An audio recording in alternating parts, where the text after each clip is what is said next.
Let's just be very clear. I think progressives have some of the best ideas in terms of, on principle, the types of things they're trying to address, and the fundamentals are there, but the devil's in the details. Just want to make that clear, right? I don't see much of anything that really makes much sense to me coming from the conservative side in terms of what they're advocating for in terms of policies, right? We can agree to disagree. We don't have to hate each other. I don't have to look at them as they're stupid, right? They have their ideas, I have mine. I'm more in line with what progressives are talking about. But here's the problem.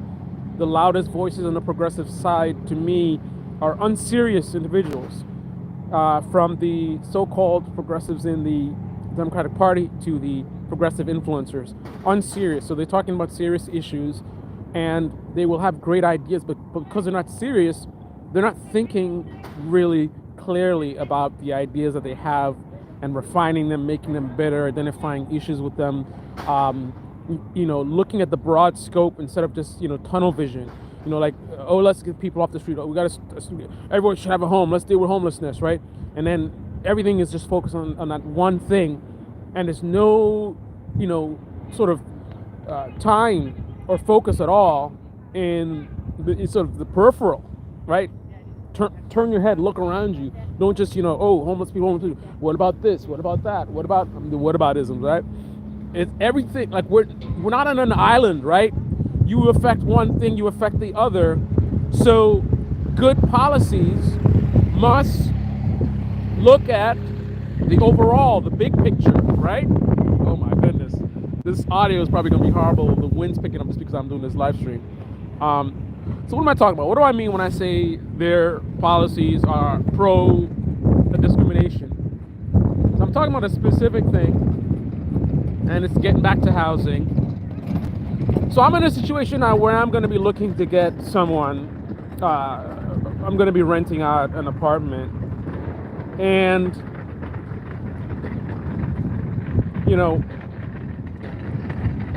I'm the person who gets along with everyone. I don't got no issues. I don't care about your skin color. I don't care about your gender. I don't care where you're from, right? I respect everyone as an individual based on, how you conduct yourself. You treat, you're respectful. I'm respectful to you, right? I'm not the one to be discriminating on anybody, but progressive policies create a strong incentive for me to discriminate. What do I mean? I now know that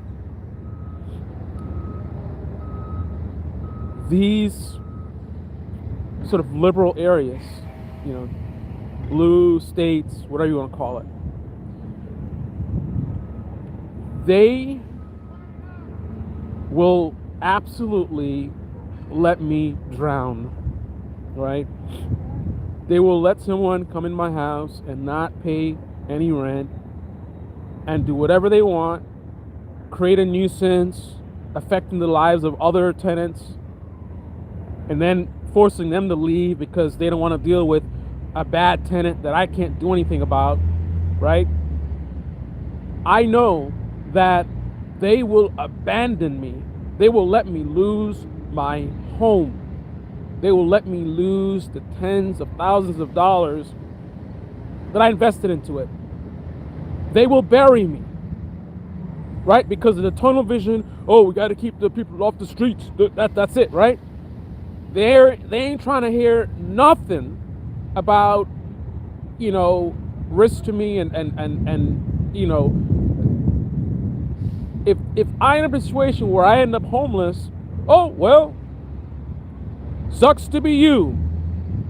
So where does that put me? So when somebody applies that they want to rent from me, what if it's somebody who's older, right? So normal people have super protection to where they could just be king and do whatever they want to be be an absolute nuisance, destroy my business, and there's nothing I could do. And they, the city, the government, they will allow it.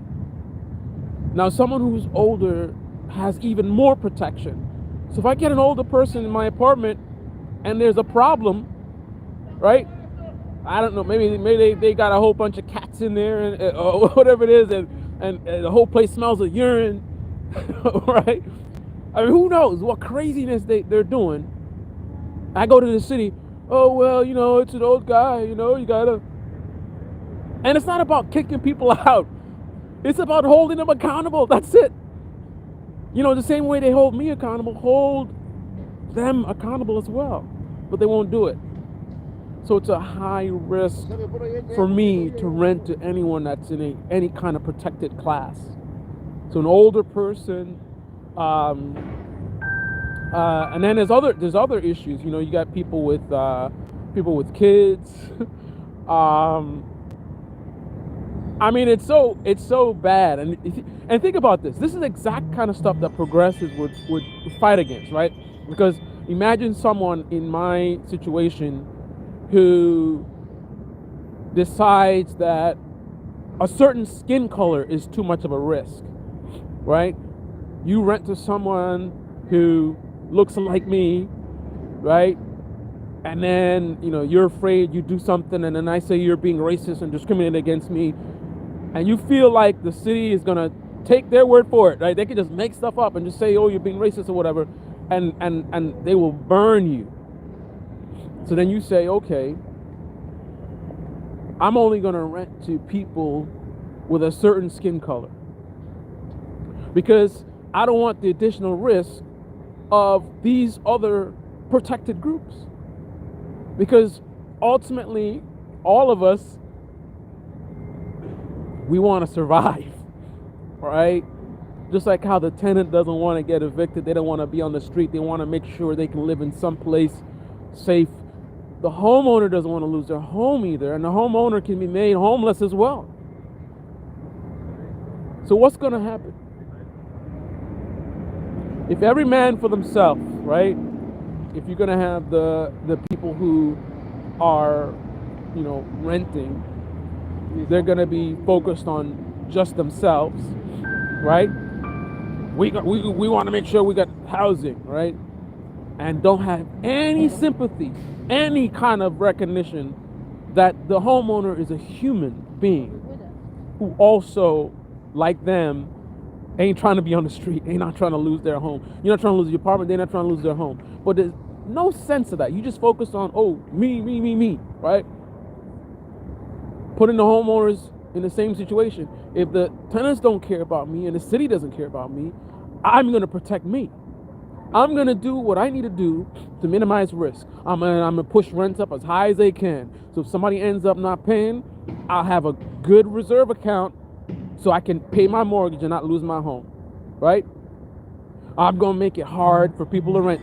You gotta have a high credit score. You gotta have $10,000 in your bank account. I mean, I'm being exaggerating, but these are the kind of things everyone is gonna fend for themselves. If the city is gonna abandon the homeowner, right? If the tenant is gonna abandon the homeowner, then the homeowners are gonna defend themselves, and defending themselves to me is leading them in a direction of discrimination. Ironically, right? Because again, if you know you don't have any support from the city,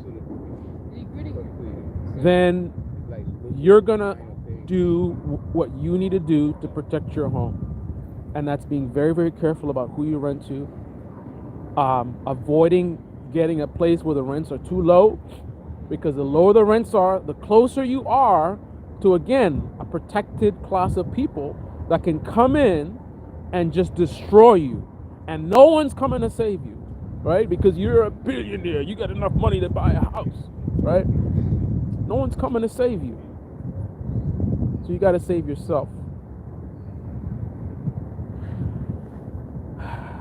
This is a result of how we are so polar, we're so binary, it's left versus right. The poor fighting with the middle class instead of the poor and the middle class fighting against the ones at the top. who have the game rigged. We need to have a more balanced view. Protect the tenant, protect the landlord as well. Protect the poor, protect the middle class. It's not just, oh, let's protect the middle class and the small business owner and let's neglect the poor, or let's protect the poor and neglect. No.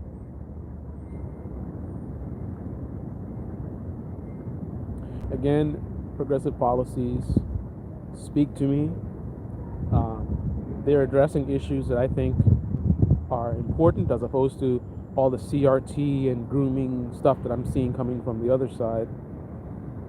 But the loudest voices are unserious voices. They're celebrity influencers focused on engagement, and unfortunately they're the ones who are leading the conversation, because the masses, unfortunately, it's a reality. You have few leaders and many followers, right?